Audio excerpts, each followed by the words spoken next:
हमारे देश का युवा काफी भाग्यशाली है। उसे 3 चीजें बहुत आसानी से बिना मेहनत के मिल जाती है। नशे का सामान, सड़कों पर ट्रैफिक जाम और फ्री में आईपीएल देखने का जुगाड़। बात तो सही है। एक तरफ 22 लाख युवा नीट पेपर के लीक होने की वजह से गम में डूबे हुए हैं, वहीं दूसरी तरफ करोड़ों युवा विराट कोहली का कवर ड्राइव शॉट देखकर जश्न में लगे हुए हैं। दोस्तों, हमारा देश काफी तेजी से आगे बढ़ रहा है, काफी तेजी से तरक्की कर रहा है। अब एग्जाम्स के पेपर एग्जाम सेंटर्स पर पहुंचने से पहले कोचिंग माफियाओं के हाथ में पहुंच जाते हैं।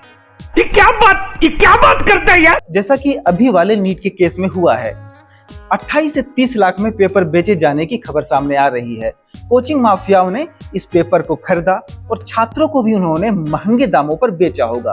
अब जो छात्र मोटा माल देकर पेपर लीक के झमेले में हाथ डाले थे, वो तो बर्बाद हुए ही, उनका पैसा तो डूबा ही, उनकी मेहनत तो डूबी ही। इसके साथ साथ जो ईमानदार और मेहनती छात्र थे, उनकी भी मेहनत को बट्टा लग गया है। कौन है ये लोग? कहां से आते हैं? अब अमेरिका टेक्नोलॉजी के मामले में बहुत आगे बढ़ चुका है, चांद पर जा चुका है, वो टेक्निकल सुपर पावर हो चुका है। लेकिन हम भी पेपर लीक के मामले में विश्वगुरु बन चुके हैं। हम भी पेपर लीक के मामले में सुपर पावर बन चुके हैं। हम ऐसे विश्वगुरु बन पाए या ना बन पाए, लेकिन पेपर लीक के मामले में तो हम विश्वगुरु बन ही गए हैं। वाह मोदी जी, वाह वाह। 2016, 2021, 2024 और अब 2026 हर साल पेपर लीक होता रहता है। पेपर लीक का तो हमने एक नया इतिहास रच दिया है। और ऐसा नहीं है कि सिर्फ नीट का ही पेपर लीक होता है। बीपीएससी का पेपर, दरोगा भर्ती, कांस्टेबल भर्ती या किसी स्टेट का पीसीएस पेपर हो, पेपर तो लीक होना अब हमारी दैनिक दिनचर्या का हिस्सा बन चुका है। आप क्रोनोलॉजी समझ लीजिए। अगर किसी साल पेपर लीक ना हो तो छात्रों को चिंता सताने लगती है कि सरकार बेरोजगारों से प्यार करना भूल गई है क्या। इस सज्जन को क्या तकलीफ है भाई, क्या तकलीफ है इनको। अब जैसा ये पेपर लीक हुआ है तो इसके बाद काफी सारे युवाओं के अंदर का गुस्सा बाहर आएगा। वो सोशल मीडिया पे उठपटांग लिखेंगे सरकार के खिलाफ, व्यवस्था के खिलाफ। लेकिन महोदय, एक सेकेंड, ये सरकार कौन है और इस सरकार को बनाया कौन है? ये सिस्टम कौन है और इस सिस्टम को बनाया किसने है? आपने ही बनाया है। बात तो सही है।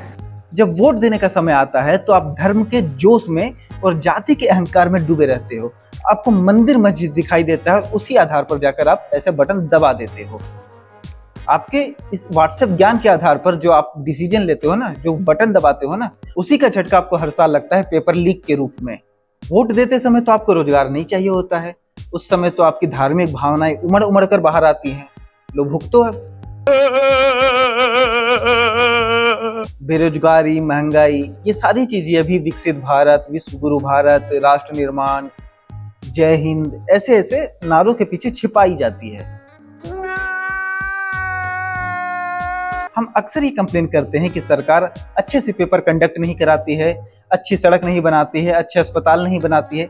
लेकिन क्या हम खुद से ये सवाल करते हैं कभी कि हम क्यों अच्छी सरकार नहीं बनाते हैं?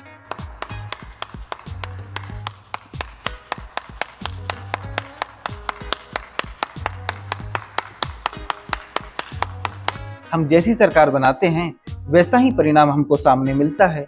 हमने जैसी सरकार बनाई वैसा ही तोहफा हमको सरकार दे रही है। आप क्रोनोलॉजी समझ लीजिए। माँ को सरकार से हर महीना 1000 रुपये मिलता है और माँ उसी आधार पर जाकर बटन दबा देती है। पापा तो दारू की बोतल में ही बिक जाते हैं और बचे हमारे जैसे लोग, आपके और मेरे जैसे युवा, जिनमें धार्मिक भावनाएं उमड़ उमड़ कर बाहर आती हैं। धर्म बचाने का जोश, जज्बा, जुनून पैदा हो जाता है और इसी आधार पर जब हम ऐसे बटन दबा देते हैं तो सामने वाला भी बटन दबाकर हमें शॉक दे देता है, पेपर लीक का तोहफा दे देता है। अगर हम करें तो करें क्या, बोले तो बोले क्या। अब अचानक से बीच में युवा उठ के नौकरी मांगने लगता है, रोजगार मांगने लगता है। अरे इतनी भी क्या जल्दी है भाई, होने तो पेपर लीक। अभी आईपीएल का फाइनल बाकी है, आईपीएल का फाइनल देखो, व्हाट्सएप पर जो ज्ञान आता है ना उसको पढ़ो। पेपर लीक तो होता रहता है और यही तो हमारे राष्ट्र की प्रगति में एक अहम भूमिका निभा रहा है पेपर लीक। बताओ, 28-30 लाख में पेपर लीक बिक रहे हैं तो ये अर्थव्यवस्था को बढ़ावा मिल रहा है कि नहीं? इससे हमारी अर्थव्यवस्था आगे बढ़ रही है कि नहीं बढ़ रही है? बढ़ने दो। चलो फिलहाल गुड नाइट, मैं जाता हूँ मूवी देखने। लोकेशन बता।